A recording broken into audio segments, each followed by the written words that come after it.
Dennis on that for a few years, looking at best practices. And also Dennis, of course, has been running their phenomenal social enterprise, which is called Takaya Tours.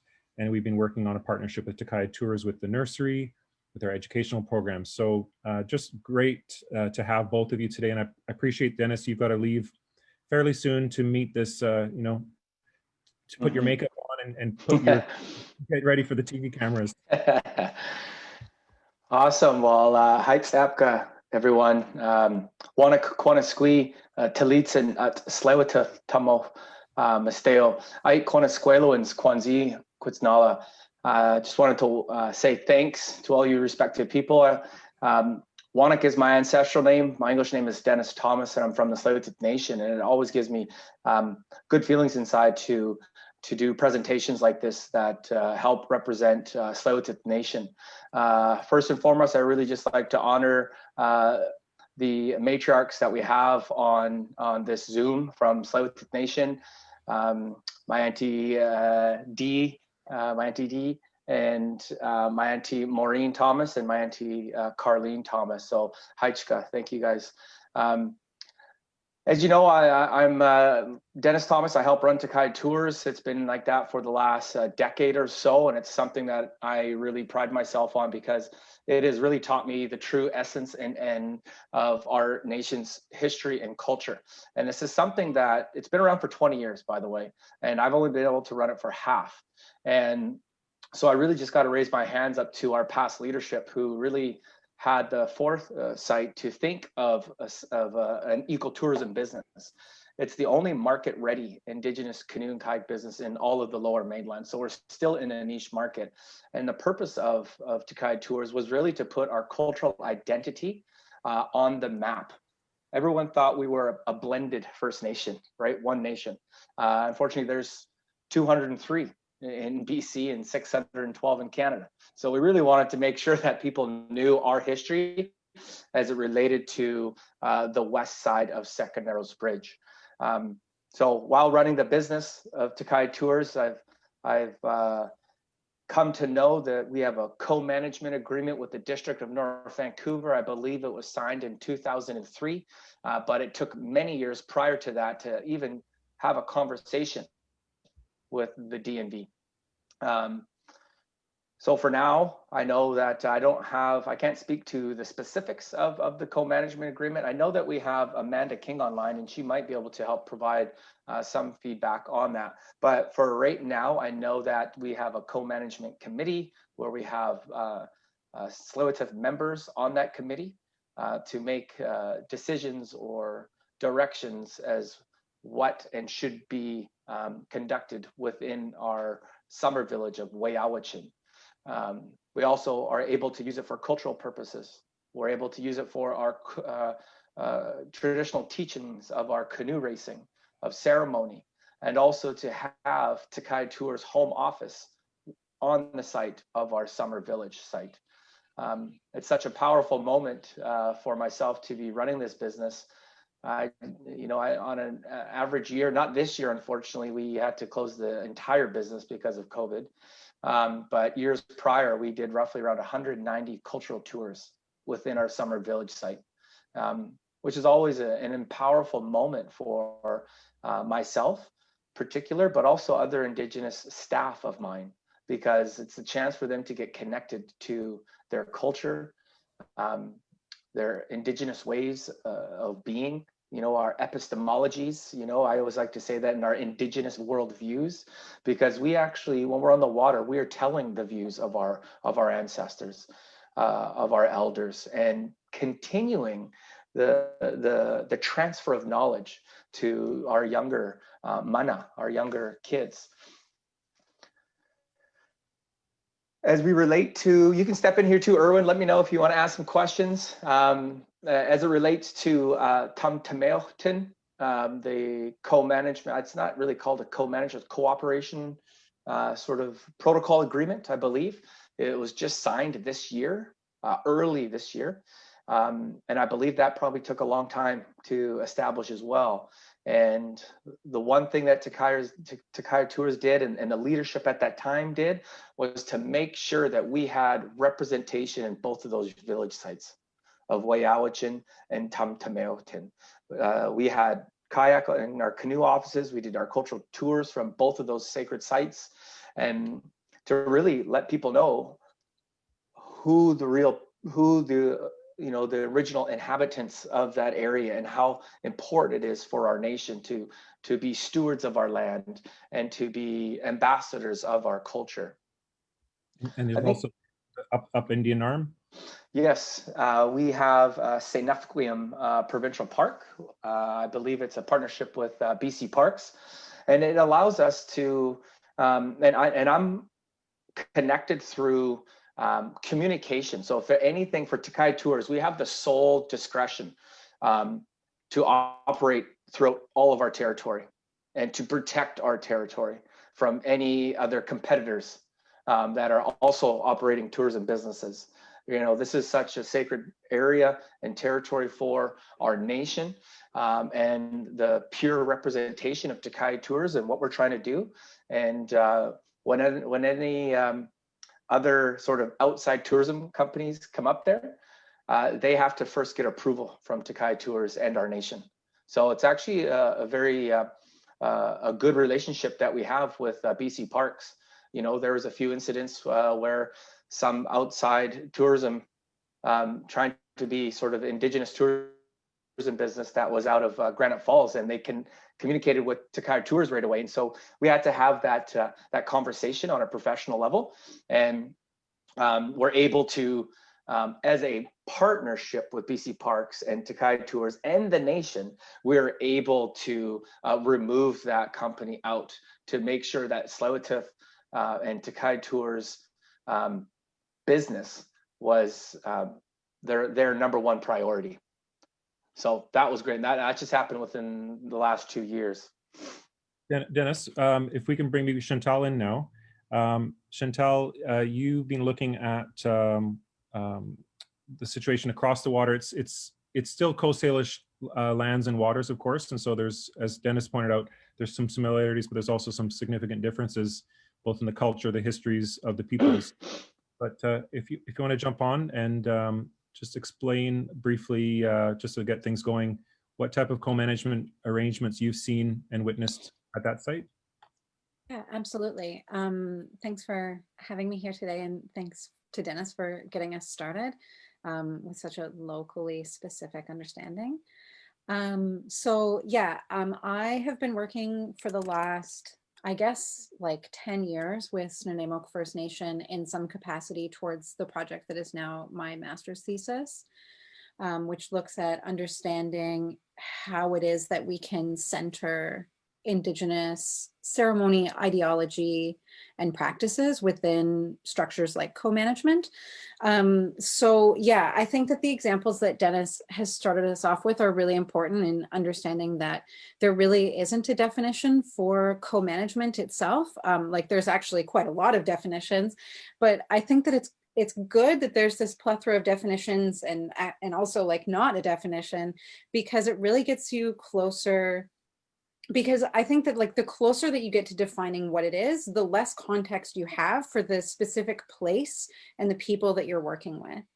Not defining it is good because there's no box that you need to fit into, and it allows you to enact, whatever it is that those specific relationships need to be.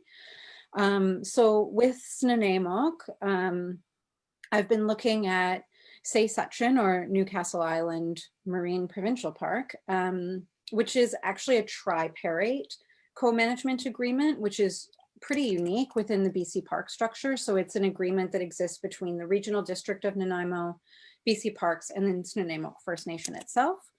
And within those arrangements, there's like a variety of different relationships that they have, with the city of Nanaimo recognizing that co-management relationship as a government to government agreement, but BC Parks recognizing it as a service agreement. So it's really, really different even within the agreement, how it is that those parties come to relate to each other. So Tsleil-Waututh at one time, It's been a key site in the settlement and colonization of what is now Nanaimo through the extraction of coal. It's also been a sandstone quarry, a herring saltery, a shipyard, a leisure retreat for the wealthy, and then became a park in 1955. And it's been co-managed with Snuneymuxw for the last 16 years. And despite it being all of those things, it continues to not just be the traditional territory of Snuneymuxw First Nation, which is both a home and also deeply sacred. So yeah, it's a really, really complex relationship that's there, which all of them should be. So it's primarily under the jurisdiction of the BC Parks Act, given its status as a provincial park, but it also intersects with reconciliation and protocol agreements within the city of Nanaimo and Snuneymuxw relationships. So yeah, the way that the co-management agreement is actually enacted is primarily through the park operator agreement, which is this massive 200-page binder that's updated yearly and has everything to do with basically how it is that the park is maintained, from picnic tables to the totem pole that you see on the screen here, and also around the experience of visitors of Tsleil-Waututh. So at this time, there's very little space for Snuneymuxw to be able to enact their own goals and ideologies through the co-management agreement. But elders and many decades of leadership have recognized Tsleil-Waututh as a portal to the nation being able to enact their sovereignty, and also, like Dennis had said, like really place their identity in the land through that land. So yeah, I could go on and on about it. It's so interesting, but I feel there's other aspects to talk about. And maybe we can get another question in with Dennis before he leaves, and then we can come back, Chantelle, and have a group discussion as well. Dennis, you used the word epistemology. For folks who aren't familiar with that word, can you just go in a little bit more about how you see the opportunity? How can two cultures find common ground, and what are those systems that inform how we learn this knowledge, and how we I gave the example, I think Kevin Bell mentioned it one time, when we saved the Maplewood Flats, we essentially stole it from the Tsleil-Waututh for the second time, right? That's a very kind of simple way that Kevin taught me to understand this, the beautiful thing about protecting it from industrial development, but at the same time, the assumptions that went behind thinking that we were saving it, or the objective of the Crown, the federal government, to do this, and we never asked Tsleil-Waututh. So how is it that these two worldviews can be at one point so dissimilar, but also potentially be similar? Any thoughts on your word that you introduced, epistemology? And Sure. Yeah, no, I just learned that word 2 months ago in my master's course, my master's program at SFU on Indigenous business leadership. And the very first course that we did was leadership and teamwork. And it was based out of the Maori New Zealand's, the original people of New Zealand, and their waka, which is the canoe. And our culture is it was just so mind-blowing how in depth and how connected I was with that reading of that book, and reading how they are changing their political agendas to match the Maori's culture. And they visualize that in a canoe. And I'm going to try and give you guys an example. The Western society, European ways of learning and traditional education was so linear, divide, conquer, top down, linear. The ways of Indigenous teachings is the collective will of everyone within your community and the people around you, and sphere intelligence.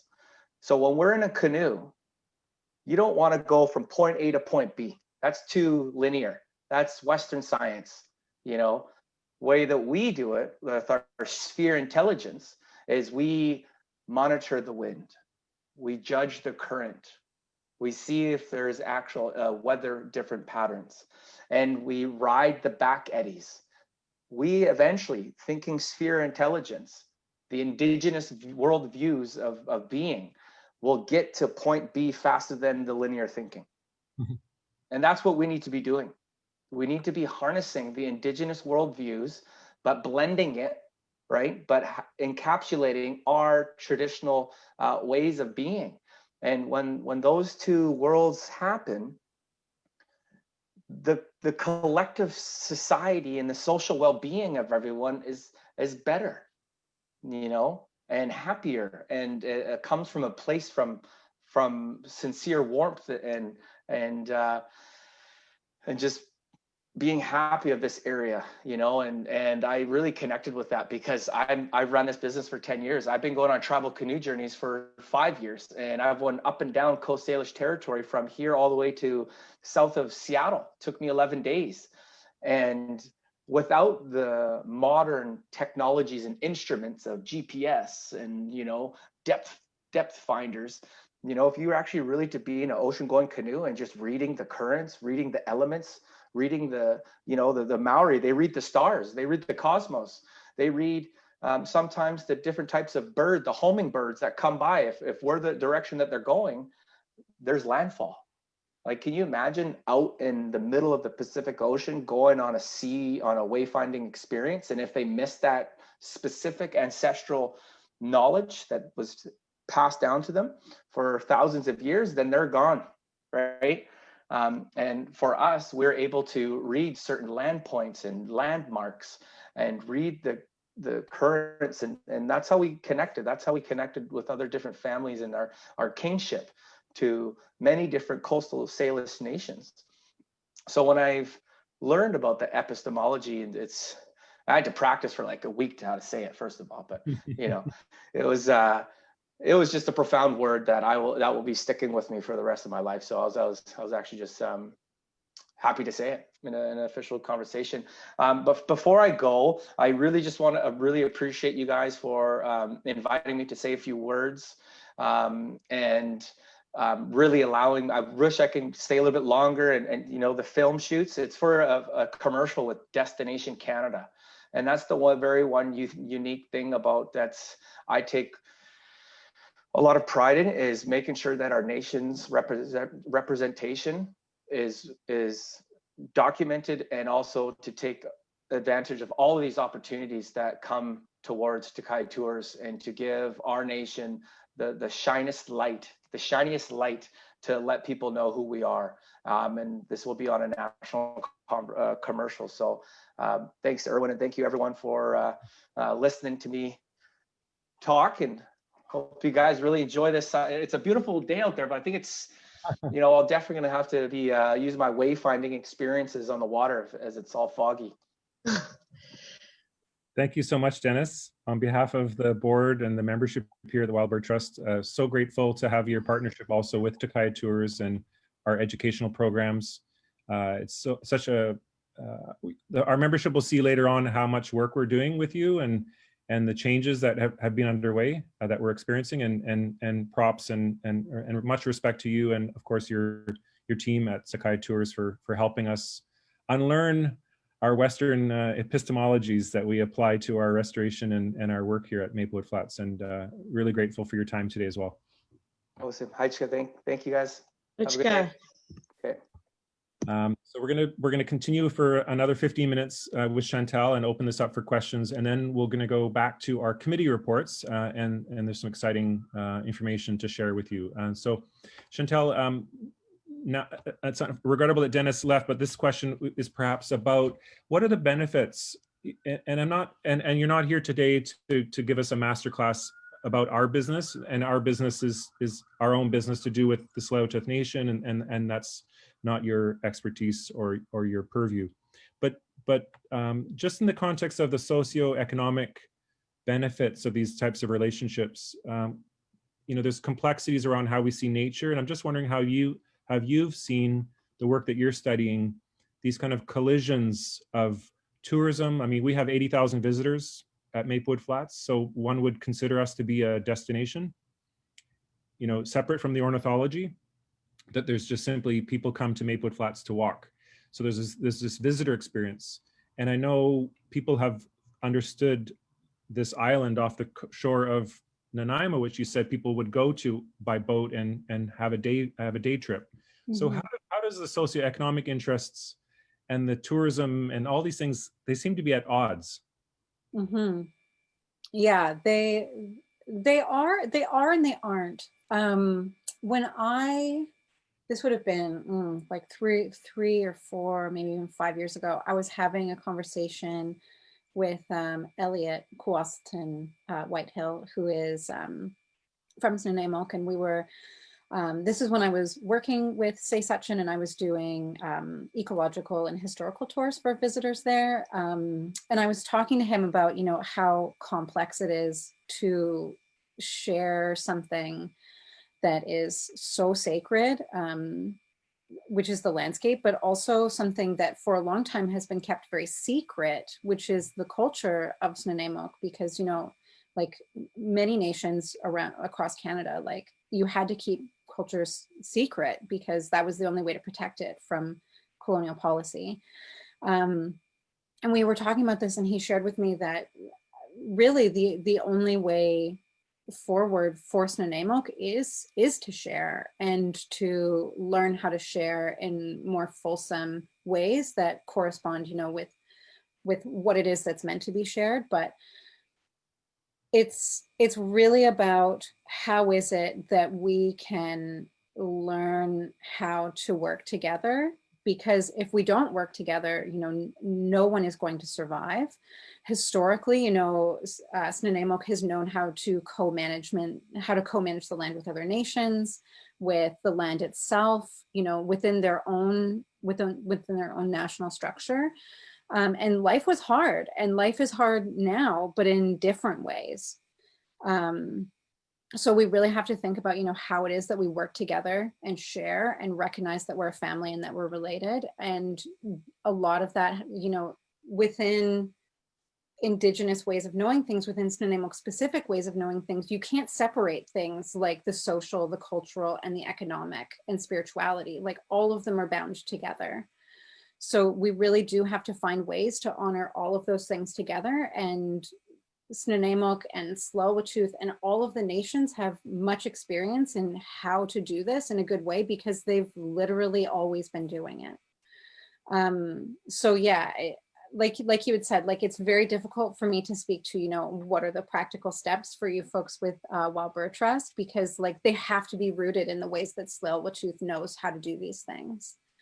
But in my conversations with folks from Snuneymuxw, you know, they talked about in terms of like employment for their people, that it's really about, it's not about like giving people employment opportunities like jobs. It's really about like providing opportunities for, yes, people to, you know, be able to make money and support their families, but also like recognize their purpose and their gifts through their employment to connect, like help connect people to their landscape, to do their own work of, you know, self-improvement and transformation, which is so important. And really like looking at economies and jobs and employment, like well beyond what it is that the colonial structures of economy have described thus far. Like, yeah, so there's so much potential. I think maybe I'll ask you one more question, and if folks have questions, or I know there's experts in the room as well, and from Tsleil-Waututh, so we welcome everyone's voice. The notion of a level playing field. So, you know, I noticed when the District of North Vancouver negotiated with the Tsleil-Waututh back in 1995 at Kate's Park, which became Weowichin Kate's Park. That was the first co-management of a municipal park in British Columbia's history. And but I'm just guessing that that's 1995, and that was 25 years ago, and the co-management agreement perhaps would be different today. So I'm just wondering your thoughts, and we watched the video from Metro Vancouver. What is your observations on level playing field around when people come to the table? What's the importance of a level playing field, and how might we know what is a level playing field, or what might be hidden or off the table? Yeah, this is a very complex question. I feel like we could probably have an hour-long conversation and just touch the surface of that question. Yeah, so in conversation in my work with Snuneymuxw, what everyone has identified as problematic within the co-management agreement that they have really comes down to relationships and the way that their goals and relationships as Snuneymuxw people are diminished or marginalized within the way that co-management is being done now. And I think that honestly, BC Parks recognizes this, but due to their own bureaucratic structures, they can't move forward to change it. And I think in that Wild Bird Trust is really lucky in that you have way more freedom and flexibility to put the right things, which are Tsleil-Waututh knowledge and relationships at the center of that. So the vast majority about what makes co-management work is relationships and trust. And it's about way more than being favorable or nice to each other, but about being deeply accountable and actually learning what that means to each other, like as the foundation, and that this is an ongoing process and is a constantly unfolding relationship. And I think that in terms of coming to like trying to have some understanding of whatever a level playing field might look like within that specific situation, it's having respect and space for ways of doing and knowing things that aren't necessarily yours, that aren't the way that you've been taught how to know things. And this can mean, you know, building a world and relationships that actually aren't meant for you, that are meant for something that are meant for something much bigger. And I think that you folks do get that your own management with birds and, you know, the Wild Bird Trust, it's not actually about the birds, though the birds are great and important. It's about your relationship to the birds and the practice of being out with the land and making space for the birds as they engage in their own economies that don't have anything to do with you.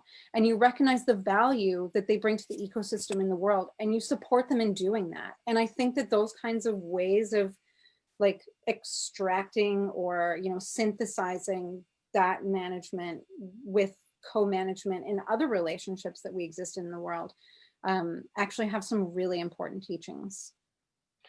My heart just burst because as you're talking about that, I'm looking at the photo of Rob Lisk here on the screen and Rob Alexander and some of the, you know, the birders, the ornithologists in the room. And when you talked about that autonomy of the birds, that just kind of made my heart swell. Can you, or and Rob or anyone else, do you want to jump in here? Like when you talk about Chantelle, that notion of that the birds have their own autonomy, can you go further perhaps, or does anyone else in the room want to jump in? Yeah, I mean, I would be happy for anybody to talk about that, but I think that that's really like what the heart of my work has been, is like raising the awareness that in co-management relationships, you know, co-management relationships that Indigenous peoples around the world have known, is that those management relationships include the land and include the air and the water and everything that is a part of like the structure of the earth. And I think that, you know, raising up, you know, the agency of non-human relations is really integral to doing this work in a good way. I'd like to mention some about the birds. Black-capped chickadees, for example, have a fantastic family hierarchy where the eldest is the one in charge and the youngest are the least important. So there's actually a very complex feeding strategy where the eldest and the one in charge eats first, and then it goes all the way down the line. So, watching black-capped chickadees in their family dynamics is quite interesting. By the way, the black-capped chickadees at Mayport Flats now feed from your hand. I don't know how that happened, but someone started them doing that. Yeah, I think because there's lots of people feeding them with seeds. I think Carlene wanted to speak. Yes. Thank you, Leanne, and thank you, Chantelle. My mom and I are sitting here listening, and I was telling her, wow, it's like she was sitting at the table with our grandfather. The teachings that you're sharing, the worldview, their perspectives, it just echoes how Tsleil-Waututh, how myself and my siblings have been brought up knowing that relationships are important, and not only relationships with other communities, other people, but with the land and the water. So when you talk about birds and their autonomy and their ways of being, what we as human beings have to do is step back and make sure that their space, their environment is protected. So when Indigenous people are out there fighting for protecting our rights and interests, it's not just for us as human beings. It is for the entire systems that sustain us. The mudflats and everything, you know, one of our teachings as well is, you know, when the tide goes out, the table is set. And when I work with young children, I'd ask them, well, what does that mean? And then they just get all excited about all the things they could list off that they eat from the sea. So just honoring that relationship and ensuring that our shahelmas, our sacred obligation to protect that is first and foremost. And I just want to mention, you know, the Wild Bird Trust has come a really long way. I've been fortunate to be asked to be on this board for, I can't remember now, 4 years, Irwin. So we've moved a long way in such a short time. And I really appreciate all of you being here, because you're sharing in this knowledge, you're understanding. I wish we could be in person, for one, so I could see all your faces and give hugs to those I haven't been able to hug for a long time. Irwin, Leanne, Paul, Jude, Chloe. I don't know who else is on here. Donna, I don't think I saw Donna on here, but anyway, all good friends over the last 4 years. Kevin, can I miss you? Anyway, so just thank you so much, Chantelle, and understand that the work that Tsleil-Waututh does is again, my grandfather used to say, I'm not prejudiced, I am biased. And it's okay to be biased because I think of my people first. And then our second thought are the other people, the other and the environments that we live in. So we are never doing this for ourselves. We're doing it for all who live here, because all of you chose to live in this beautiful part of the world. So it's all of our obligation to do what we can in the ways that, with the gifts and the skills that we have been gifted, because we're not all the same. And that's a good thing, because we need those lawyers, we need those accountants, we need those dreamers who dream big, and we need those organizers who can take those big dreams and make them our reality. So we all have an equal responsibility to put our skill sets forward. The other thing I want to say, I'm really impressed with Dennis and Chantelle and all of our other Indigenous folks that are moving forward and capturing those important tools in the Whonoak-Dennis world. You know, in that world, if you have some letters behind your name, you know, you get instant recognition. So it's important, and that's a real struggle, because you're taking those two worldviews, those just paradigms that aren't in sync, and you're helping us put them in sync. I think I'll stop there. Good. Thank you, Carly. Thanks, everyone. It's been a great morning. I really appreciate it. Thank you. We still have some committee reports, and there's some exciting knowledge to share from that as well. So I do want to make sure we have some time for that. But before I give the last word to Chantelle, anyone else want to jump in this portion right now? Chantelle, it looks like you get the final word on our presentation here, and you've just heard from Carleen, who's does a lot of work in the region. Carleen knows very much about the shared experiences of Coast Salish peoples up and down the coast, and as well as the Salish and the interior Salish because of her travels.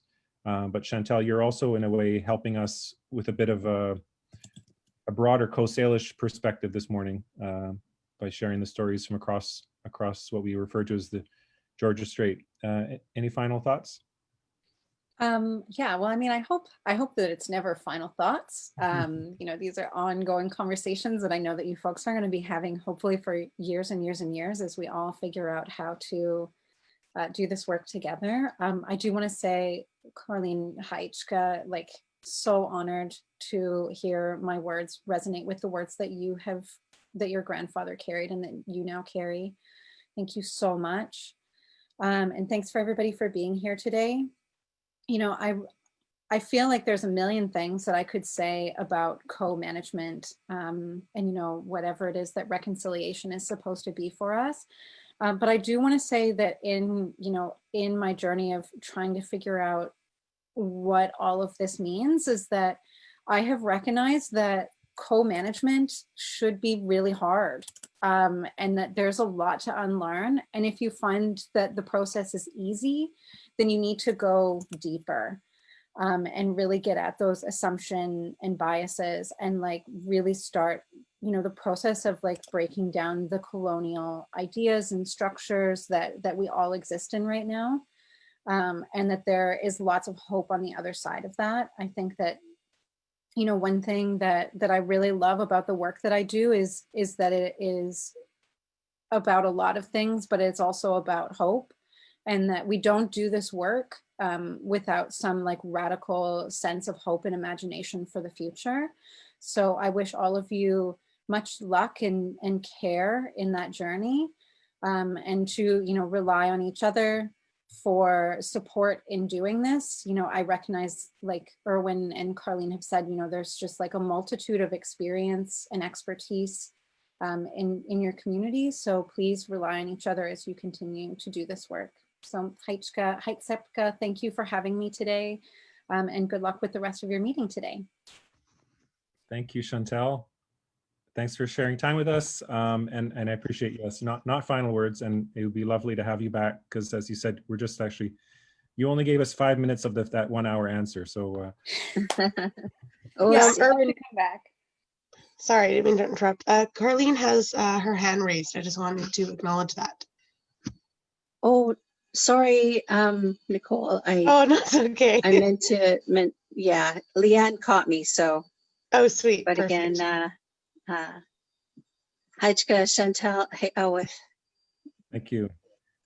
And we're going to, we've got about 20 minutes left, and we've got some very exciting things to continue with. And look at this. We have Alejandro and Ernie. Is Alejandro on the call as well? Yes, he is. Alex? And Ernie, I know Ernie is on the call, and our beloved Ernie Kennedy retired in 2020, which is one of the highlights and the lowlights of the year. But I think with COVID, the silver lining, Ernie, was that you were unable to jettison away on your tournament travels, and so we actually have you here with us today. And Ernie, on behalf of the board and the membership, for your decades of service. It just fills us with so much, our hearts are full with the commitment, the love of the land that you showed, you expressed day in, day out, in the rain, in the sun. I know volunteers that you worked with are on the call here today too. So just a huge hug and thanks, Ernie, for all your years of service. And I believe Paul might have some introductory comments to Alejandro. We had a hiring committee process, and so I just want to pass it over to Paul. Yes. Can you hear me, Irwin? Yes. You good. I just wanted to make sure I wasn't muted. We had a very difficult task ahead of us because there was a number of very qualified people who applied for the job, and we spent weeks giving everybody an opportunity to be heard. And we're very pleased that Alejandro joined us, and we look forward to many years of working together on the flats. I don't have a lot more to say than that, other than, you know, it was certainly a worthwhile process, and I thank everyone who was involved, Kevin and Leanne and you, Taylor. Irwin, Taylor as who well. attended all the meetings on Zoom, and met with all these great people, wonderful people who I'm sure we'll be hearing from in the future as well. Yeah, and Taylor as well. And Yeah. Taylor, thank you, Taylor. So Is Taylor here today?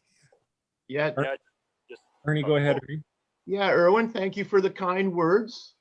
And I really enjoyed all the years I've been down there and seen all the changes and the growth of the trees and the shrubs and just all the changes of trails and bridges and new gardens and also all the wonderful people that come there all the time.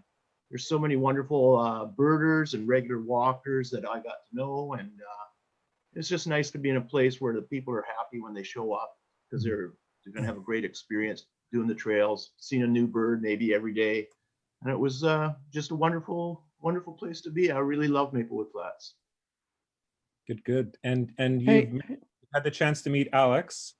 Yes, I like Alex. He's a great guy. So I've took him around a walk all the way around the property, showed him different places where there's changes or invasive plants or all that kind of stuff. And also at Environment Canada too, to show him all the things we do there. And yeah, he's going to be a great asset for the future. You hear that, Alex? You've got some good words now you have to live up to. You want to go? Yeah, Do you want to say hello, Alex? Yeah. Hello, everyone. It's good to be here and listen.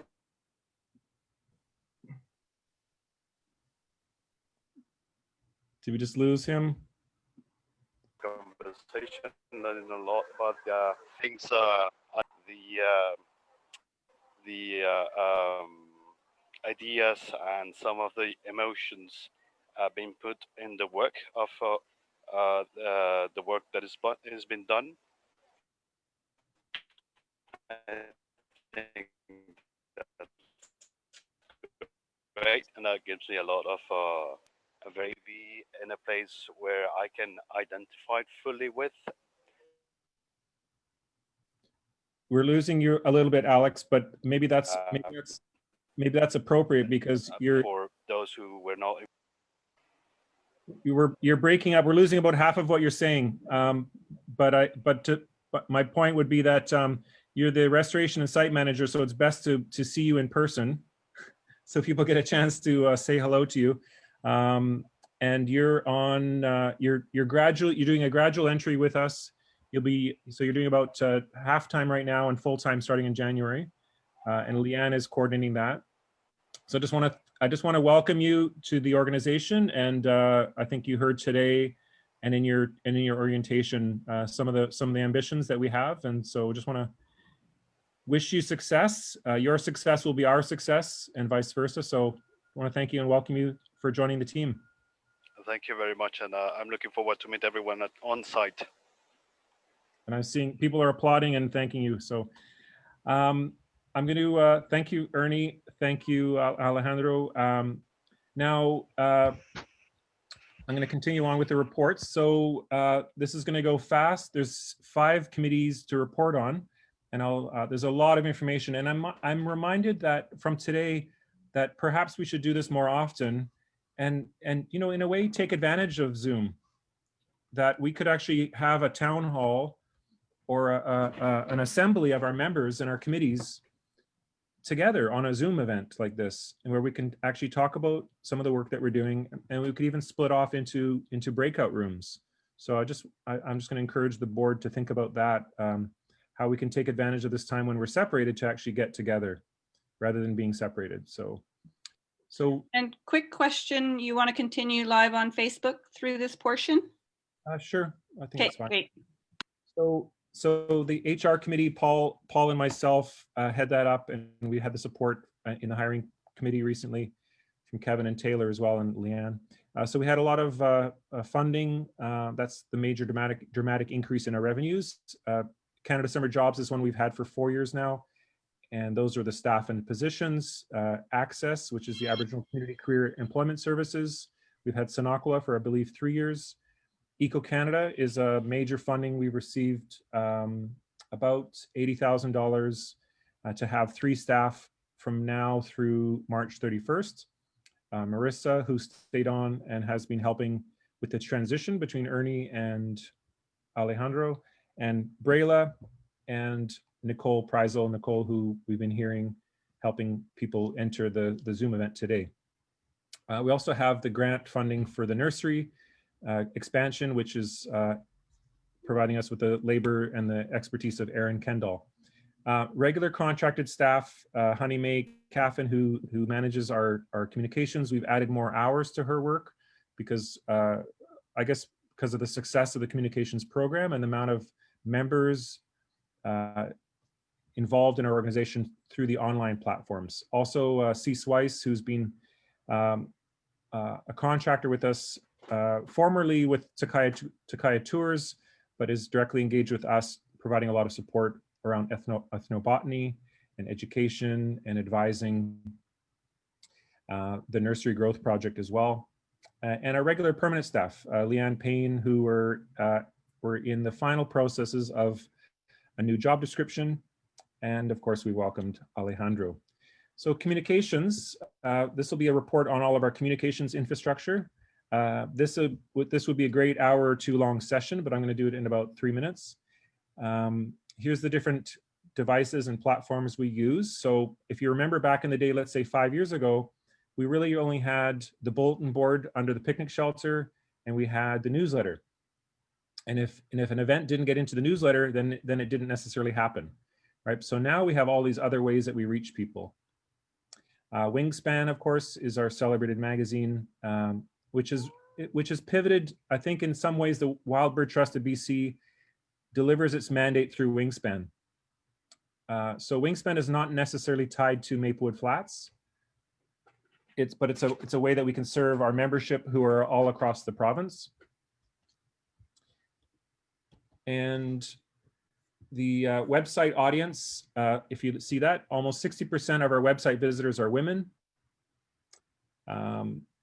And the total number of visits just from, that's a 6 month, if I believe 6 month visit, that's about 14,000 visitors to our website. So that's a significant amount of the public reaching us. So I think it's important that we do not get too siloed into thinking just about Maplewood Flats, but think about the broader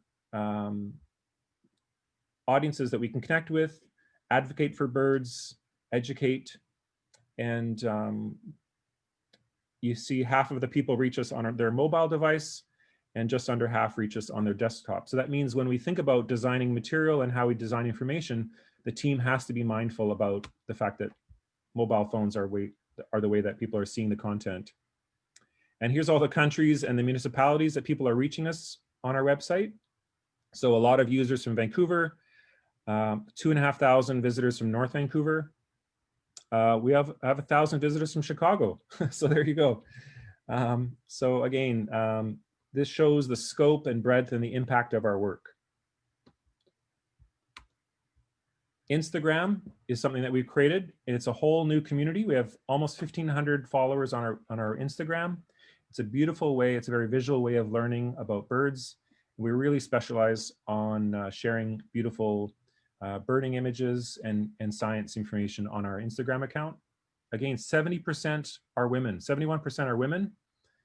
And you look at the age demographic, 25 to 34-year-olds is our largest age demographic, right? So if you think about 4 or 5 years ago, our membership was almost exclusively 60 years plus. Now what we've done by adding Instagram, we're reaching, we have about 600 followers who are young adults, and we even have teenagers. So that shows us it's a way of we can reach younger people. Facebook as well. We started that 4 years ago. That's spread out a bit more to more middle-aged folks like Facebook. Look at that, 78% are women. Quite interesting. Twitter and LinkedIn, smaller, more modest. LinkedIn is the newest one we have. That's good for posting jobs, more for the professional crowd. So that might be where we choose to do marketing for certain activities and we ignore it for other activities. So we can actually tailor content for the younger crowd through Instagram, and we might use Facebook for the older crowd. And we email folks. So we have the email addresses of most of our members, some of our members, we put that into MailChimp, and then we email newsletters to those folks. That's 760 people. And the open rate is really successful. The average industry open rate in the nonprofit sector is just about a quarter. So if you email someone, you'll know in your inbox you get flooded. Only about a quarter people read those messages, but for us, it's about 45 to 63%.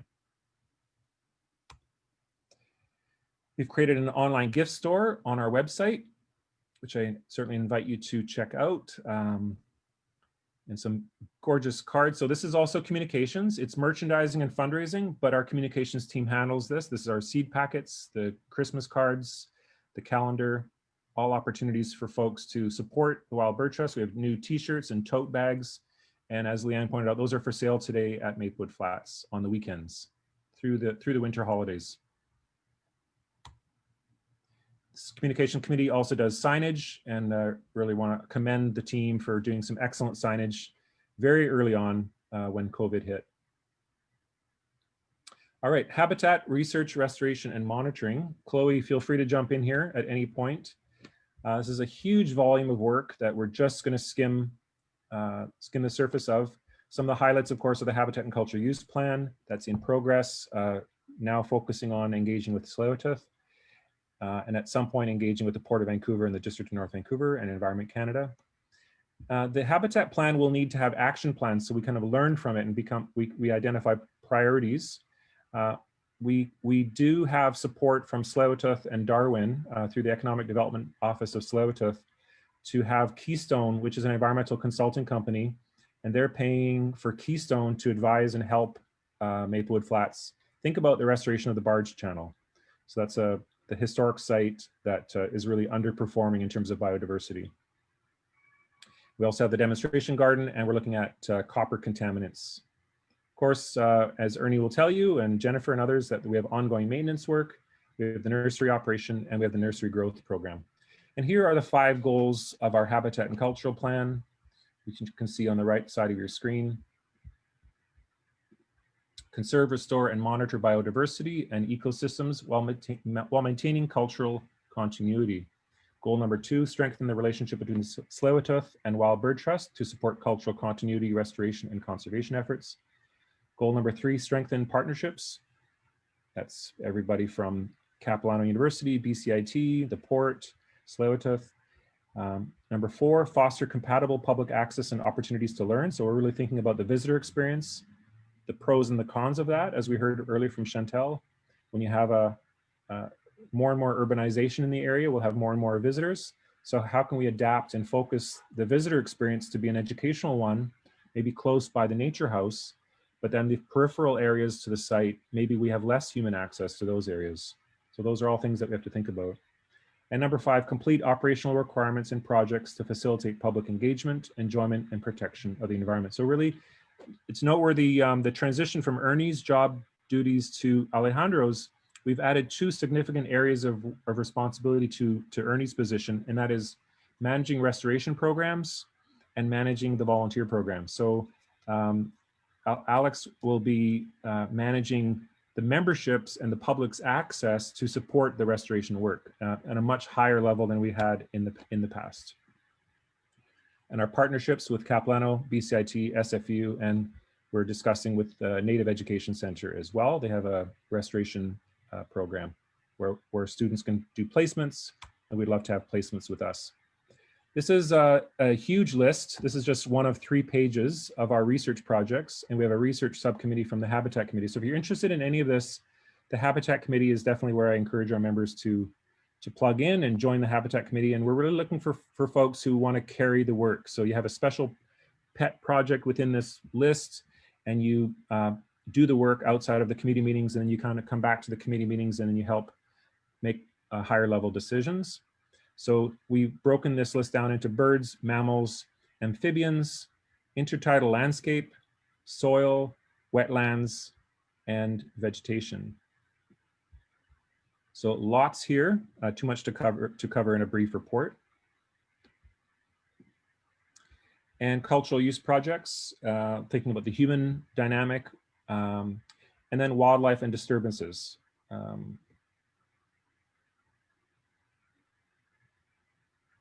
we have the Coast Salish Nursery Growth Project. We're still on the issue of habitat. So we, as I said earlier, we have a social enterprise funding. We have, we're looking at institutional buyers from the nursery and really doing a notion that if you buy a plant from Maplewood Flats Nursery, we'll plant a plant.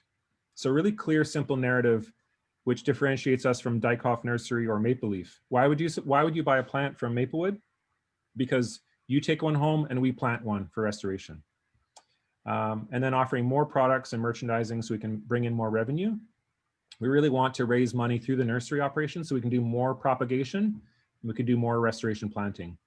And so we're working with Tsleil-Waututh right now in their public works department to finish the planting for their new administration building. And C. Weiss is working with us and Aaron on that. Talking with Tsleil-Waututh Economic Development around planting for their developments. The TLR, the Treaty Lands and Resources Department, has purchased plants from us in the past. The District of North Vancouver is building a fire hall across the street up on Dollarton, and so we'll be doing all the plant servicing for that. So we're looking at these institutional buyers as a way to kind of bring in larger volume of stock and larger sales revenues so that we can actually do more scaling up the work. And then education is a part of that as well. And with COVID, we have this interesting opportunity to have Takaya Tours deliver some of our educational programming. But think about how can we design an outdoor area where we can actually do COVID-friendly education. And so rather than meeting in the nature house, can we design an area outside where people can gather, 5, 10, 15 people can gather for a walk or a talk, but be COVID safe distance from each other. So this is something that will be happening in the winter and through 2021. Programs, I apologize. I know I'm throwing a lot of information in here and it's going fast. So I appreciate you bearing with me. I'll show you in a second the demographic data that Maddie, I believe Maddie is on the call. Are you on the call, Maddie? Yep, for like I'm here. Yeah. Or no, other Maddie. Okay. Oh, sorry. More sense. I'm like, I don't know about this. I'll show you them in a second, but Maddie's done some great demographic research. I'll be sneaking out quickly though, so I have an appointment, but yay, I'm here. We've got lots of partnerships with organizations. We really strive to not do this work by ourselves. So we talked about the North Vancouver Museum. We had a great event with the North Shore Black Bear Society recently. So looking at our partnerships as a way of going forward. And we're hosting 2 school programs, one the Tsleil-Waututh's outdoor school program and Soaring Eagle Nature House program. Lots of online programming. I can't say enough about this. I'm so proud of the team, Marissa and Nicole, Brayla, Donna, and all the folks who've been helping with our programming over the past year and upcoming. And you'll notice we made a big decision to mail everybody a calendar, a gorgeous calendar this year. And one of the reasons why we did that was because we wanted to market and inform people that twice a week, every single week, there will be an educational activity. So because we can't do the Saturday morning walks that we're so familiar with, we will do a Saturday morning virtual walk. I believe it's at 11 a.m. every Saturday. And that's a time for everyone to know, and it's on the calendar. And that's why we mailed our calendar to all of our members. I think it costs us about $3,000 to do that. We know that some members will be donating back to us, so we'll recoup some of that cost. And it's also a marketing cost. So we know now that there's 1,300 calendars in people's kitchens, reminding them every week to plug in and visit us online for our educational work. All right, so this is some of Maddie's work, and just want to point out look at the volume. So the increase in our educational activities went from 50 activities to more than 150. And the distribution of content, if you see, we had 0 Indigenous content 4 years ago, 5 years ago, 0, and now that's up to 30% today. Our goal is 50%, so we're still below 50%, but I just want to congratulate the board and all the staff and the members for creating and advancing all this fantastic, more diverse programming that we're doing. And that shows the increase of our content, the Indigenous content in the last 5 years, from 0 to 30% today. I believe it might be higher than 30% as of today. And this reflects who is giving the workshops, right? So we're looking at diversifying who gives the workshops. So we have a dramatic reduction in non-Indigenous people delivering the workshops. And we have an increase in Indigenous folks who are delivering workshops. That's what this graph shows.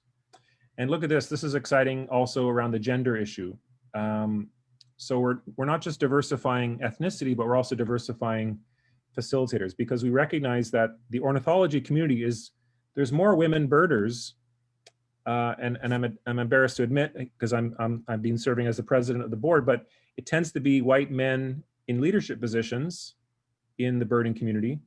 But in fact, it's predominantly women in the birding community. And so that's an issue that's a broader social issue. And I'm really proud of the team for addressing that in our programming. And you see the significant reduction in men delivering programs and the significant increase in women delivering programs. That's not something we should be patting ourselves on the back. That should just be normal business. And I'm at least pleased that we're just making equity a normal thing, because that's who is reflected on the trails. I want to thank Stephen Hill for serving last year, and he's an instructor at SFU, and he helped us with some policies around the Nature House and activating the Nature House. I also want to thank Donna Clark for 3 years of service on the board. And I just love these photographs because it's Donna in her element, meeting people with a big smile on her face. And she's just been such a stalwart for this work and the changes that we've experienced the last 3 years. And she's retiring in February. So I think from her teaching job. So I think she's looking at new directions in her life. And I'm not sure who the guy on the right is there, but I think he was spotted on the trails at some point.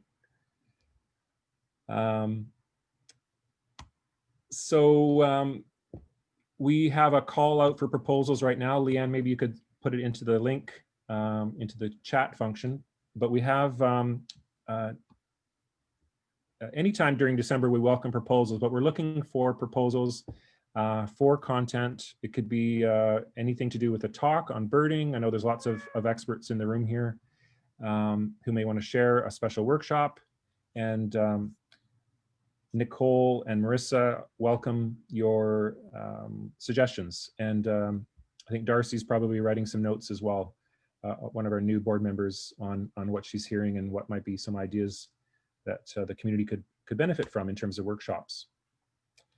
Not to overstate or understate, but we've done increasing amount of advocacy. You'll note the feature in the current issue of Wingspan deals with Roberts Bank 2. I wrote a letter trying to intervene with the removal of a popular trees cluster in East Vancouver at Notre Dame High School. In the summertime, they were removing these trees without sharing the biologist's report on bird nests. So we objected to that, and the City of Vancouver not requiring the school to share the biologist's report, which we felt was inappropriate. We're discussing with a homeowner in Richmond a conservation covenant that we may be involved with for converting her property and donating her land with a conservation covenant. We've of course continued our opposition with our friends at Tsleil-Waututh and North Shore Nope and other conservation groups looking at the damage, the threats to Maplewood Flats, the Mud Flats, the Broad Inlet from increased tankers. McCartney Creek, we've advocated to the District of North Vancouver. 6 properties right on the edge of McCartney Creek are held by the District of North Vancouver, and they could be converted to private land sales. So we want to make sure that never happens. And this week, we, Leanne, if you can post in the chat also the petition. There's a petition out right now. Sumas First Nations objected to the installation, I think, the 5th gravel operation on Sumas Mountain, and there's falcons nests there that we're objecting to that the gravel operator wants to remove.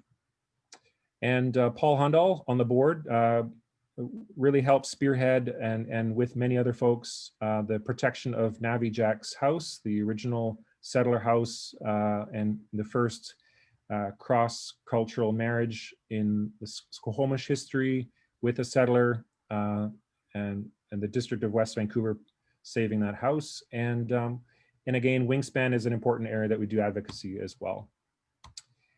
And I think I've got one more committee, sorry. Where are we at? Maybe that is it. Maybe that was faster than,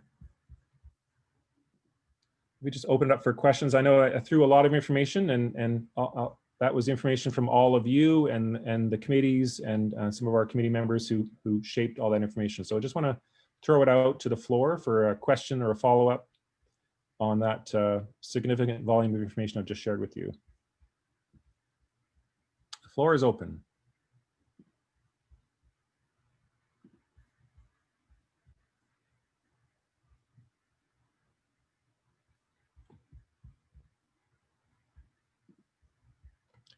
And Chloe or Paul or Leanne, if I've skipped over some important committee information, please correct me or add your I'm voice. just having trouble finding the call for program proposals, but it's on page 45 of Wingspan, and perhaps Brayla could help post a link to the Peregrine Falcons petition, because that's not coming up quickly either. And yeah, I just want to echo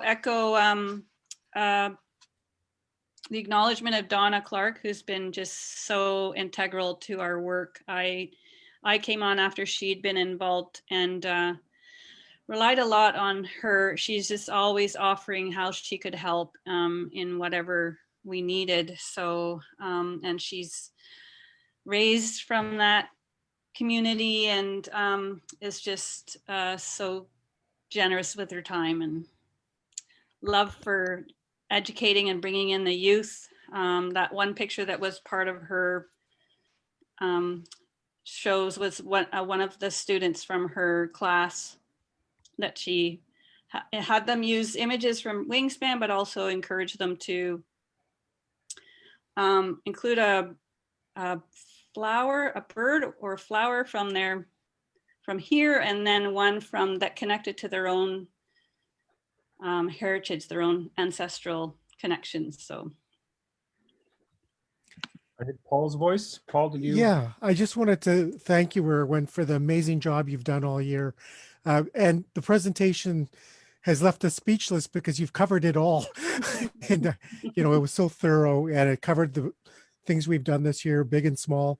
And I just really wanted to thank you for your organizational skills and all you've contributed to protecting this beautiful area, this conservancy. Thank you, Paul. In service. who needs sleep? Thank you, Irwin. I just want to echo everyone's words, Irwin, and add my own deep, deep gratitude to the board of directors and to our staff, especially, you know, Leanne and Irwin and Paul. You've carried me through these last couple of years, and I really look forward to being more active on the board. I just want to acknowledge that your kindness has really helped me through these last couple of years. Hi, Tsepka, thank you. Thank you, Carlene. I know there's committee chairs as well on the call, and I'm just looking at all of you. You all show up as staff members, going over and above, committee chairs, volunteers, longtime members. So just want to appreciate you spending time with us today, and open it up for a final round of closing thoughts. And, this is Chloe speaking here. I just, again, like to echo those words of really deep appreciation for the work of the board, Irwin's leadership on decolonizing, and Leanne, you're just tireless, although I know I'm sure there's times you're tired, but never-ending support for helping everything roll. And then it's just been so great to get to know all the new full-time and part-time staff people over the last year as well. And just thanks to everyone for your work. It's so amazing to see just in the last year, that incredible number of Zoom presentations and workshops what an amazing achievement for this team of people. Thank you all. I'm so grateful to work with you and so appreciative to get to walk around the beautiful Maplewood Flats.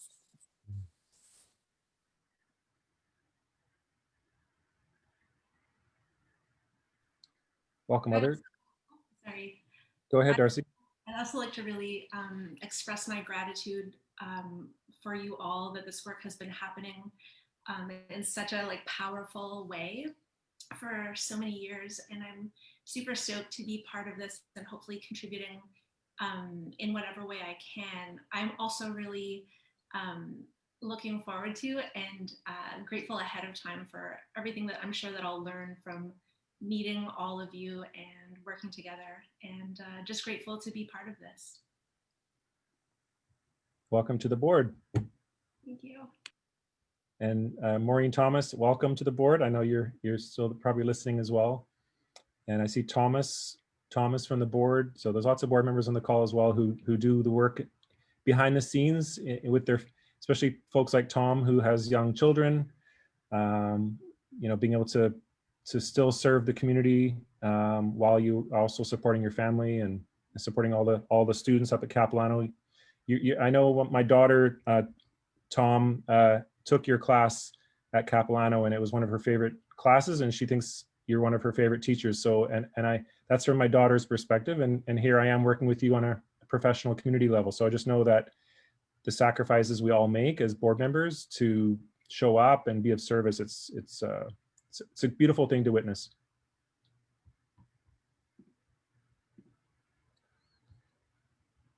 All right. Any final?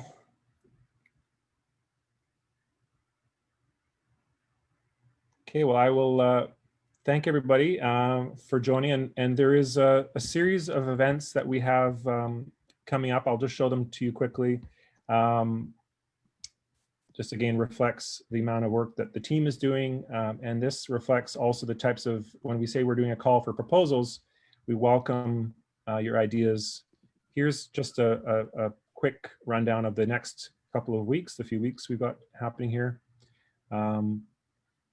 This is a reflection of the Roberts Bank 2 terminal. So we have guests from Raincoast Conservation, and we'll be talking about the threats to birds on the seashore from the expansion of the Greater Vancouver, the Port of Vancouver's expansion of Roberts Bank. That's on December the 17th. And all of this is on our website, on our Facebook, and on our Instagram.